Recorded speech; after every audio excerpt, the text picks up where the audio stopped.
here is our host, Tianwei. Hello and welcome to a special edition of World Insight. I'm Tianwei. Today we're focusing our attention on the topic COVID-19 vis-a-vis globalization. With COVID-19 spreading fast to all corners of the world, implications on global trade, cross-border investment, global supply chains, and globalization are sobering. We are seeing a de-globalizing world triggered not so much by protectionism, but by an unexpected virus. Is this temporary, or will we see a de-globalized world continue even after the pandemic? Earlier, I hosted a third webinar of the Boao Forum for Asia on COVID-19 vis-a-vis globalization. It is joined by Thomas Friedman, author of The World is Flat; Joseph Nye, originator of the concept soft power; Xiang Bing, founding dean, Cheung Graduate School of Business; and Wang Huiyao, founder and president from the Center for China and Globalization. They shed light on the pandemic impact on global trade, cross-border investment, and global supply chain.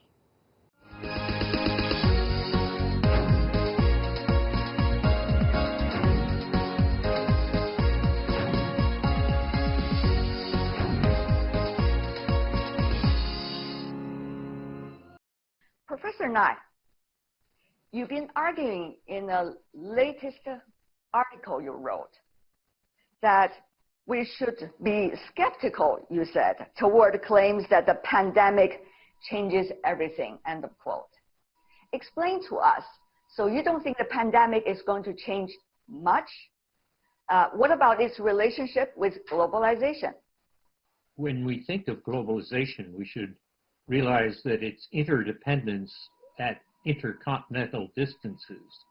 And while some forms of globalization, for example, trade, will be damaged by the recession that accompanies the pandemic, and there has been or will be a diminishment of economic globalization in trade, pandemic itself represents a different type of globalization, which I call ecological globalization. Climate change is another example of ecological globalization. So some types of globalization, maybe the good types, will be slowed down by this episode. Other types will actually increase. And it's a mistake to think that globalization is purely economic and political. It's also ecological. And the ecological globalization obeys the laws of physics, not the laws of politics. No tariffs or borders will stop it. So yes, we're going to see more globalization, but maybe it'll be the wrong kind, not the best kind. Let me pick up with a point that Joe raised, which is that I've been a journalist for 40 years.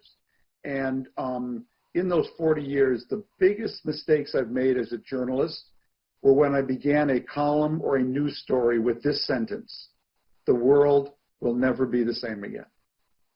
So you should really be humble about that. Yet this really is a profound event, and when it comes to globalization, as Joe said, I think there'll be contradictory effects. I've always believed that economists don't own the term globalization, that it isn't just about trade and financial flows. For me, when I wrote The World is Flat, what I was arguing is that globalization is about the ability of people to act globally. And what is unique about our era is that we're seeing globalization at the individual level, at the community level, at the company level, and at the government level. And so some aspects of globalization are going to be actually intensified, not only in the ecological way that Joe suggested. I think globalization certainly brought so much changes, as actually mentioned by Joe and Thomas. And I think that we see that in all aspects, not only economic, but socially and people to people, and including the conference we're having now. But of course, this pandemic actually, I think has probably brought us together in some part of our globalization. For example, we realized we had to unite to fight this certain attack from out of the blue, where the global villagers are facing the attack from Mars or from this pandemic, for example. So we really have to work together in some like vaccine development and things like that. So also, I think globalization may be going to suffer a bit on the economic, as Joe mentioned. But I think on the other hand, like we have to strengthen the global public health governance and also the global trading system, so that we can really get a quick recovery while at the same time contain the virus or even get rid of the virus. And so that's very important. Also, the global value chain, as China now is starting back to work, and China, is back in, reviving the production and the livelihood as much as they can for the May holidays, and a lot of people I know are again traveling not only within the region. So you see that China has to also play active role in order to support this global value chain, not to be totally collapsed. And also, I see also some probably technology-wise, we probably have some decoupling, as we have seen that some politicians are attacking on that. But let's remember, the U.S. being the largest economy, China is the second largest economy. We, both countries have a huge responsibility and duties to really maintain a good global, inclusive globalization. It is important to note many of the issues, challenge we talk about today emerged long before the coronavirus. And of course, some of the issues arising from the coronavirus are unique. I would like to focus my remarks on 3 levels. Level 1, the global governance is totally dysfunctional. And when you don't have an effective global governance, it's difficult to have a really good globalization that will bring a lot of common global good. For global governance to work, U.S. must come back to the leadership role. U.S. is an indispensable nation. Number 2, China-U.S. must work together. We contribute about 45% of global GDP, vast majority of economic increment. When those 2 nations don't work together, there's no possibility of global governance. Thirdly, the international organizations, whether WTO, WHO, must be strengthened, especially today in light of the rise of protectionist policies or nationalism. The international organizations become more important because they look at issues which are not so much constrained by domestic politics. And I agree with Thomas Friedman, like globalization, the key element of globalization is the company's ability to leverage resource globally. I think this outbreak will put some constraints on that. And many of the companies will have second thoughts about this global supply chain. And the supply chain for the future must be able to accommodate the potential hiccup posed by the coronavirus.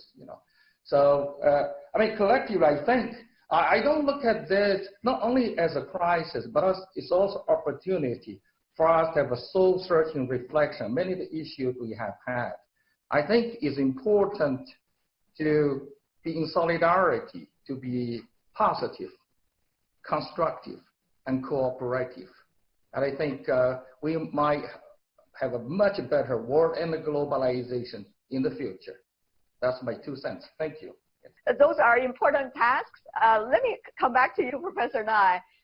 Are they achievable? Start from China-U.S. cooperation. A coronavirus doesn't care the nationality of the human it kills. There's so much more to be gained from cooperation than from this war of words or propaganda that the 2 countries have engaged in. In the book that I've just published, Do Morals Matter, I argue that we have to learn to distinguish a new type of power, power with others versus power over others. And if you take something like the coronavirus, we can't deal with that alone, we meaning the United States, and China can't deal with it alone. We have to deal with it together, along with other countries.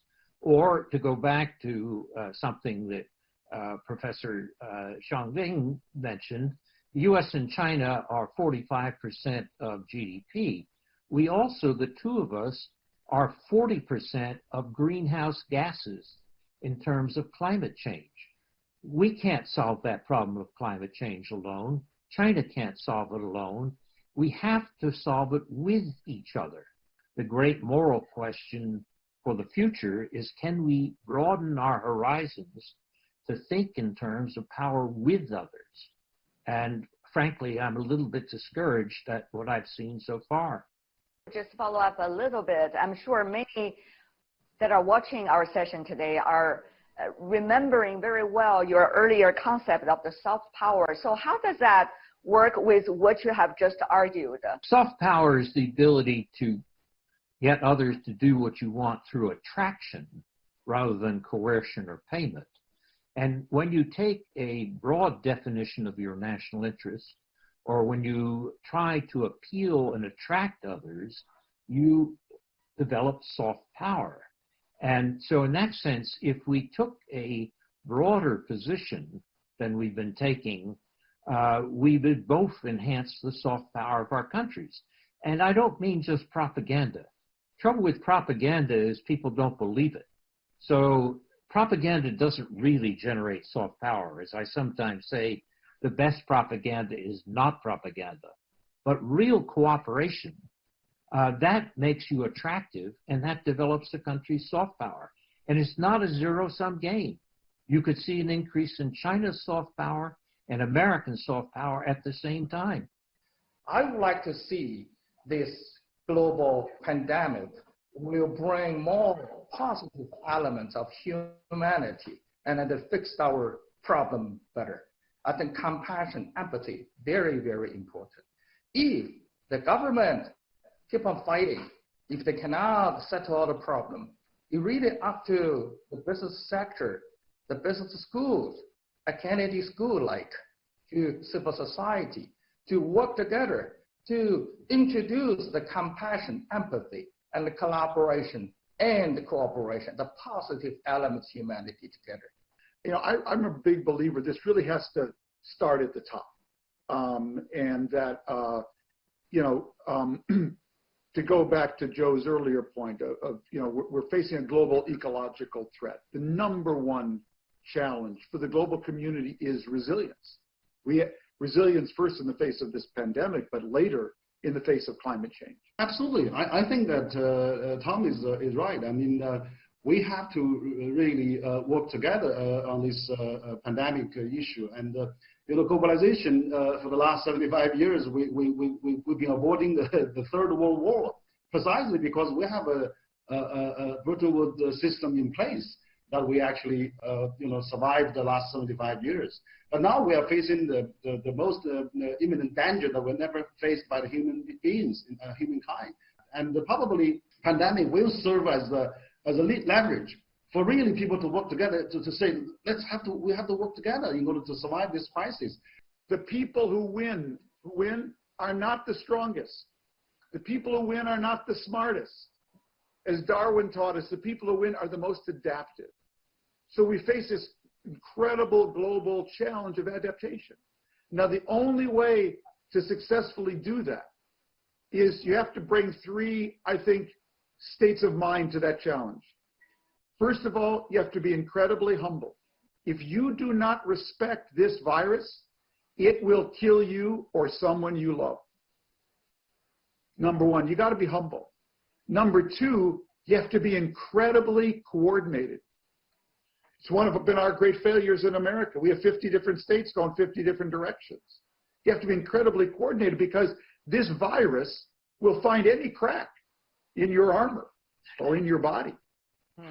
And lastly, you have to be entirely about chemistry, biology, and physics. You have to be entirely science grounded in your strategy, because if you're not, and Mother Nature is, she will kill you or someone you love. I'd like to call attention on the economics to a dimension we haven't talked about. As we've talked about U.S. and China, but you also have countries which are poor countries, which are less capable of dealing with the pandemic than U.S. and China or Europe or Japan are. And those countries may become reservoirs for the virus. It may turn out that coronavirus will also come in waves, and that future waves will have their origins in reservoirs in poor countries, which are less able to cope with it, and where the vaccine, when it finally arrives, will be less widely spread less quickly. I'd like to see, as I've written in a number of columns, I'd like to see the US and China jointly propose a major COVID adaptation fund under the United Nations for all poor countries that want to apply. In other words, I think it's in our interest to do this, and what I find so appalling is that this is a moment where we could have transformed world politics if we had done that. Instead, we have a propaganda war between the U.S. and China, and we've lost this opportunity. Somebody called it the loss of the Sputnik moment. I would have called it the loss of a Marshall Plan moment. We could have done something, and still could, that's truly creative about economics on a global scale, but we're missing it. And to me, this is a sad comment on the world as it is today.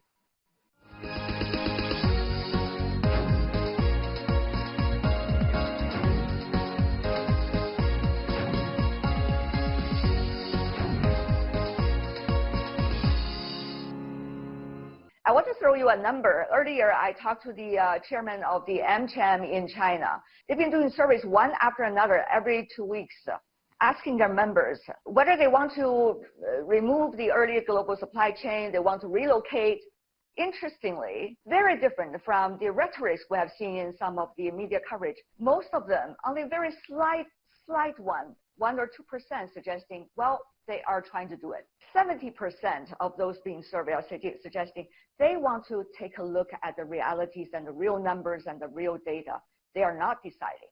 It's very interesting as to what is being cooked or mentioned in the public media vis-a-vis how the real business communities are working every day. You have to really distinguish between critical goods and just sort of general supply chain. I think there is an awareness out of this crisis that there are medicines, there are medical equipment, that the supply chain was so distant and easily interrupted that we do want to move to America. But I think the broad, again, I go back to where I started, Tianwei, I always regretted when I said the world will never be the same again. You know, that broad integration of US and China was driven by deeply powerful economic logic.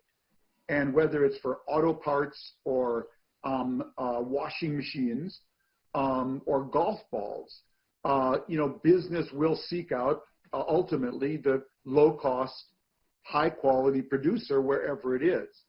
And so I would distinguish. I think there are aspects, particularly around, we've discovered drugs and medicine where, you know, supply chain goes from China to Germany to Great Britain to America, you know, and that I think there will be a desire to bring some of those home.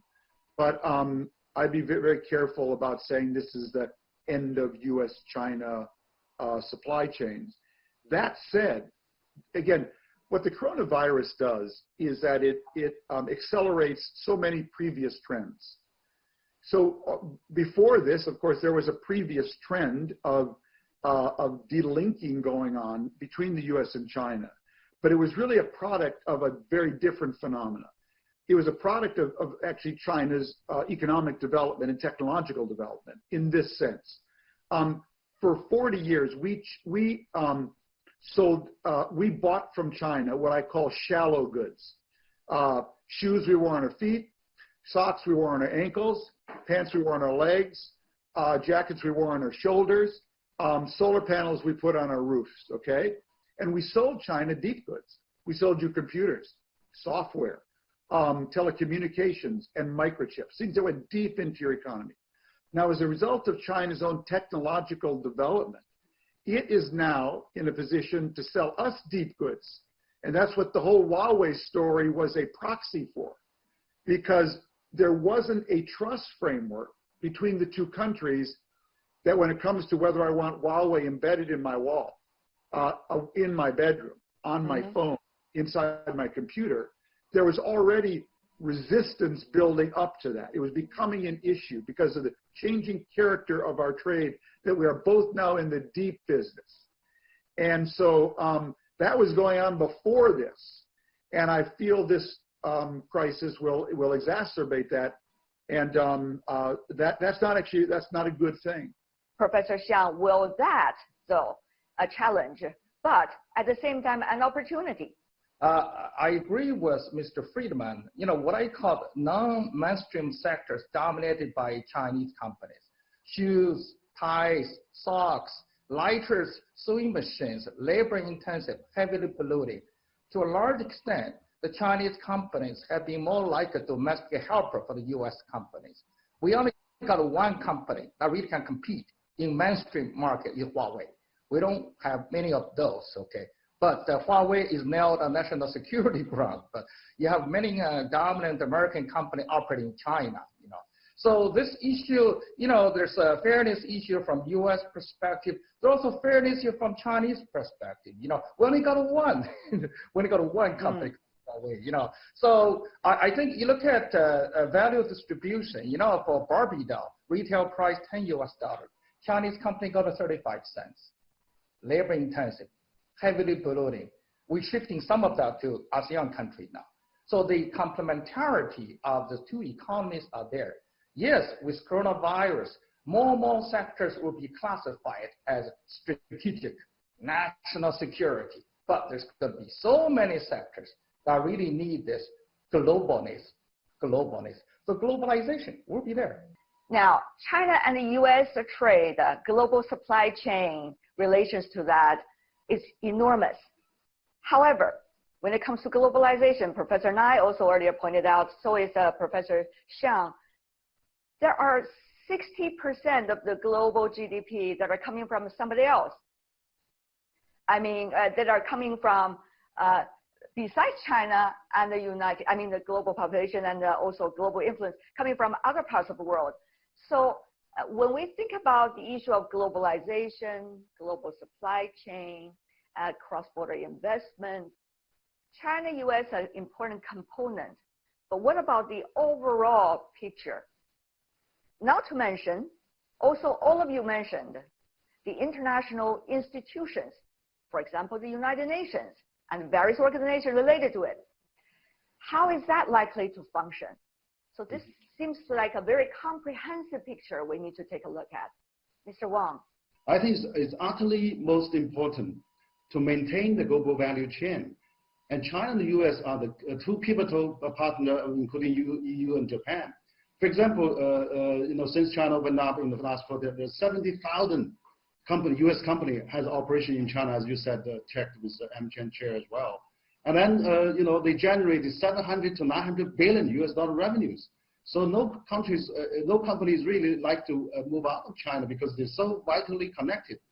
And that's number one. Number two, I think I totally agree with what Professor Nai just mentioned about this.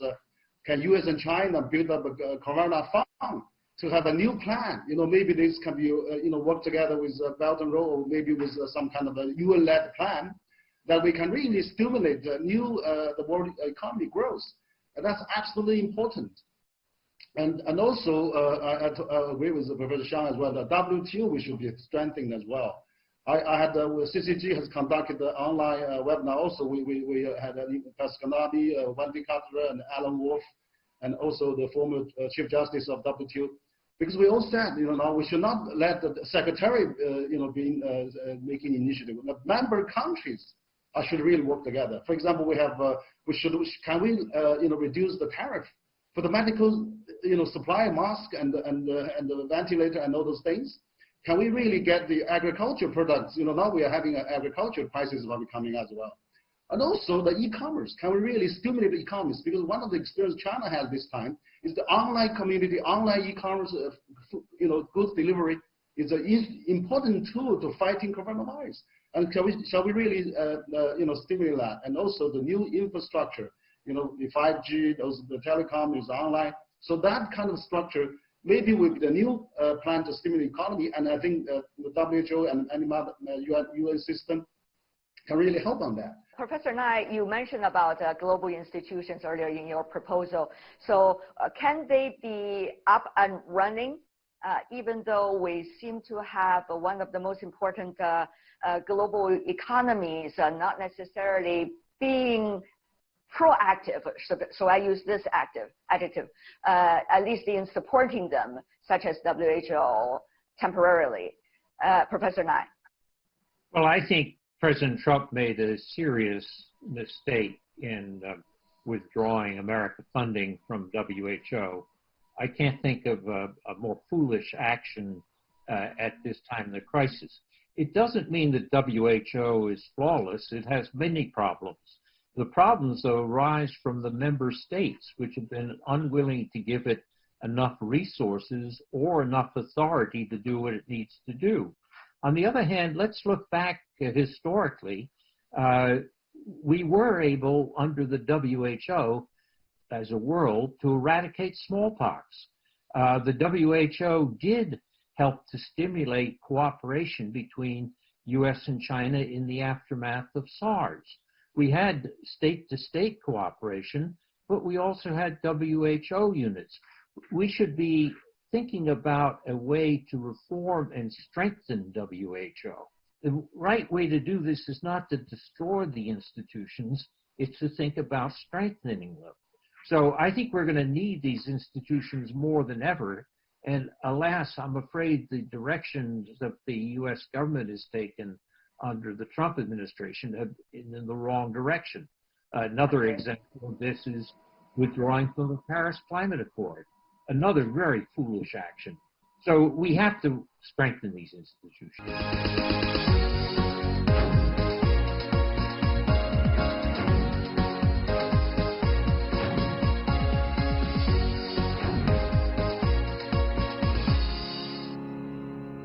May I have every one of you to raise a question for the whole panel, or specific distinguished panelists that you want to ask to? And so I'd like to know from our colleagues what they think the world would look like if there hadn't been a coronavirus in terms of US-China relations. I think that without this coronavirus, I think the phase one will be certainly more laid, it's a turning point. I think we have 2 or 3 years of trade frictions. So the phase one actually brought us together. I mean, now China also brought over, 5 billion agricultural product and things like that. So that was interrupted probably by this coronavirus. And if not the coronavirus, we're getting the phase two now already. So I think that was the right direction. And then if not, I think also we probably can work together on many multilateral issues. If not coronavirus. But now it's actually a chance for us to work together on this now. It's really important US-China work together. Mr. Wang, you have some question for your American counterparts or for your other colleagues? Yeah, I would ask Professor Nai that in your article, you were talking about the global order, and then will not be likely to change of this. But also you talk about a lot about soft power, which I think is absolutely right. So what do you think about how China can enhance its soft power? You probably have been asked before. We want to flatten the curve, certainly. If you look at the Soft Power 30, which is an index which is published in London every year, China comes out about number 27 on the Soft Power 30. And if you say, how could China raise its standing? It should give more role to civil society. A great deal of American soft power comes not from the government actions. Sometimes government actually hurts soft power. It comes from things like universities, Hollywood, the Bill and Melinda Gates Foundation, and so forth. So I would say ease up on civil society is the most important way you could increase China's soft power. Last question coming from Professor Xiang. Please, briefly, and then we also go to the next round of questions proposed by our stimulators. So, Professor Xiang. I would like to ask my colleagues in what ways, we, educational institutions, like represented by Professor Joseph Nye, and the leading journalist, Mr. Friedman, and also, like a civil society and this, this non-for-profit organizations to promote this idea of being inclusive, positive, and collaborative mindset. Not just focus on government. We need to act, not wait for the government to take action. Professor Nai? The great worry we had was that the suspicion between the U.S. and China about theft of intellectual property and technology transfer was leading to cutting back some of the very rich interchange at the scientific and university level. And there was a general agreement among the group that assembled at this breakfast that this would be bad for China and bad for the U.S., what was happening. Perceptions really matter, it seems, in a lot of issues. Mr. Wang. To increase more players into this China-U.S. and also other relations is more important, not only in the government, but also we should mobilize all our social sectors to really have an engaged dialogue. And then I think the discussion today it's been very helpful, and we should have more of that to minimize the mistrust and disinformation. Thank you very much. We have challenges. We also have temporary solutions. Let's go to the questions from our stimulators. And so we have Mr. Lamsaw. I'm briefed by the producer. Mr. Lamsaw is with us, and he is ready to ask a question. My question would be to panelists today. What do you think should be the responses and initiatives and the leadership roles of especially international organizations, but also trying to assist developing countries to continue their fight against not just coronavirus, but also against inequality and underdevelopment? I'm afraid that the U.S. and China missed what I call a Marshall Plan moment. But it's not too late. There may be a change in the American administration. It may be both leaderships will learn that they've missed such an opportunity. There's also the role of what Kevin Rudd, the former Australian Prime Minister, has suggested, a multilateral 7 of smaller states that could take the lead. But we definitely should be thinking much more about how do we help the poor countries and make sure they don't become a reservoir for this, not just for this coronavirus in the future, continuing poverty. Mr. Wang, you also want to take that because you've been doing research about globalization. And obviously, actions speak louder than words. Absolutely. I think now it's really a great time. I think right now it's a little bit uncoordinated, like China is doing sending experts and also assistance to many developing countries, probably including Nepal. But what I really like to see is really a globalized, coordinated approach. I think what Professor Nai suggested is an excellent idea. Why not China and the U.S. Find something really benefit to the mind and to work together to set aside differences. That's really, we need to be really, have this high moral, spirit to work together. And so those are exactly the right timing to do that. I agree with that. Well, I mean, this is the reason why international organization is so important. If it's led by WHO with the strong support from China and US, the whole issue could be much easier. A lot of accusations will go away. So this is the time for strengthening international organizations. China, US should, as Professor Joseph Nye suggested, maybe we should be a leader in contributing in resources, making sure they'll be spreading globally, especially to less developed economies.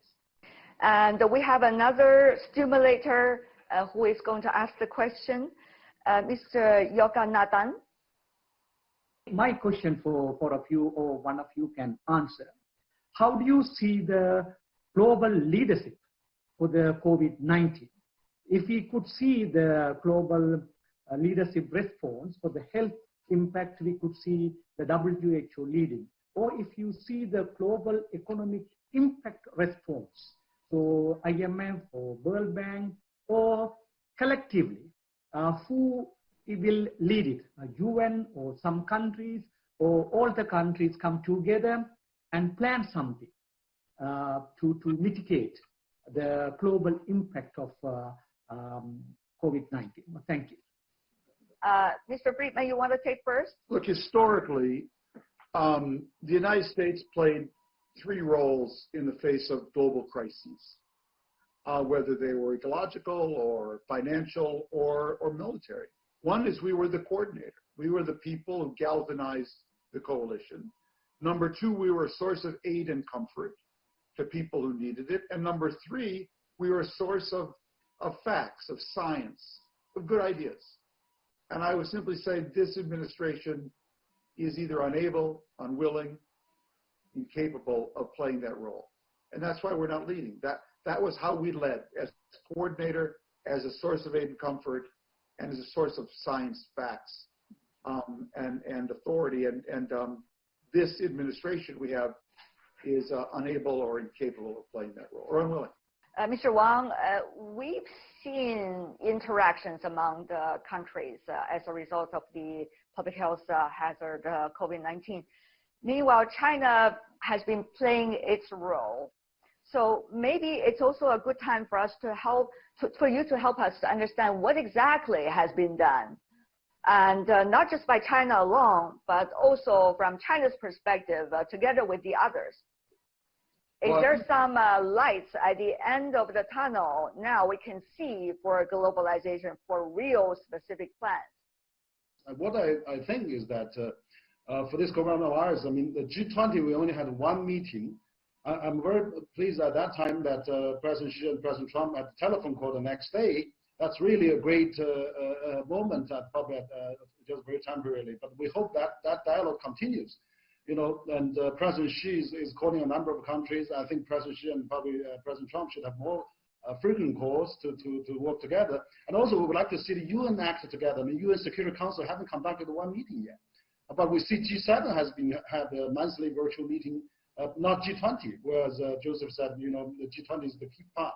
But also, we should revive, you know, like WHO and WTO, because for the down the road, we need economy recovery.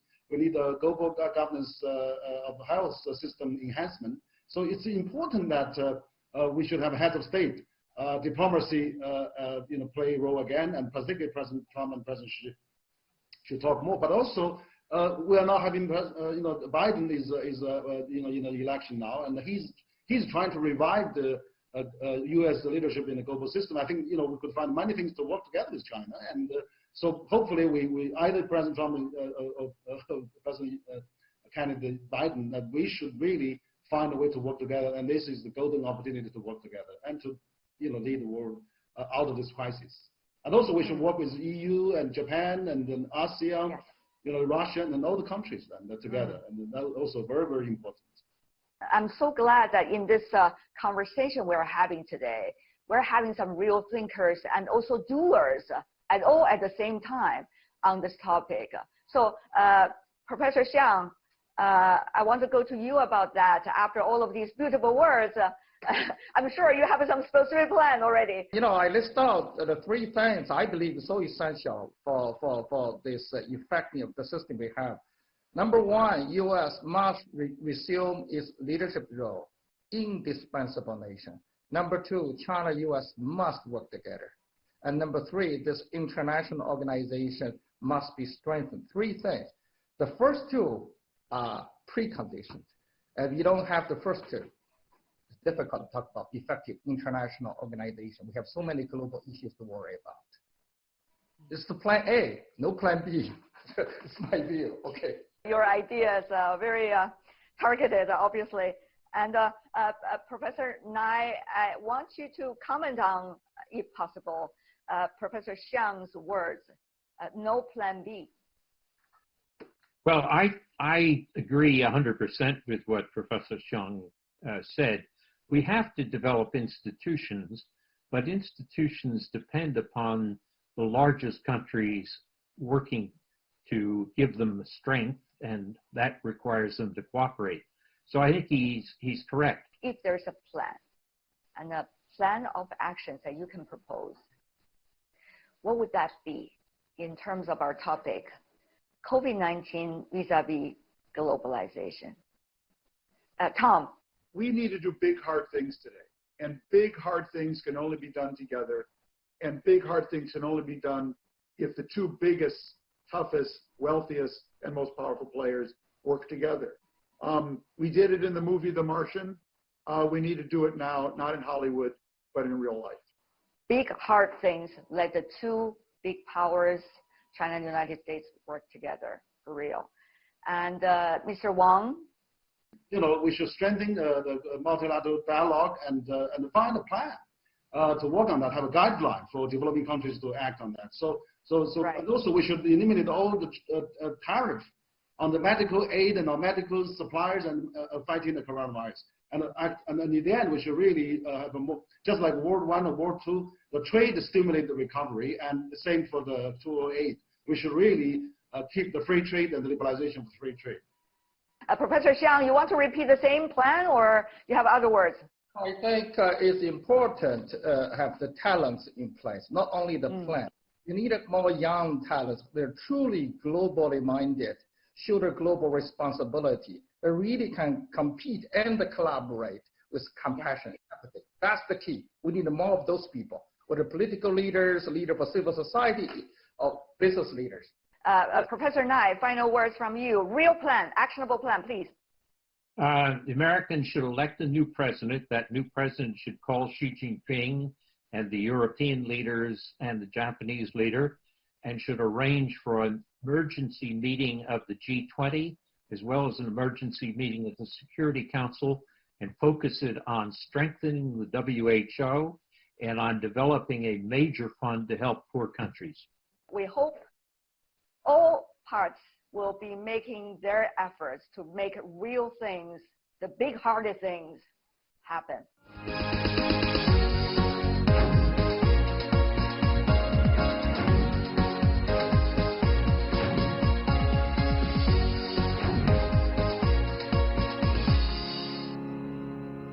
For our webinar I hosted earlier. And that will do it for this edition of World Insight. To find out more, you can always search us, World Insight CGTN, or check out our YouTube channel, follow us on Twitter and Facebook.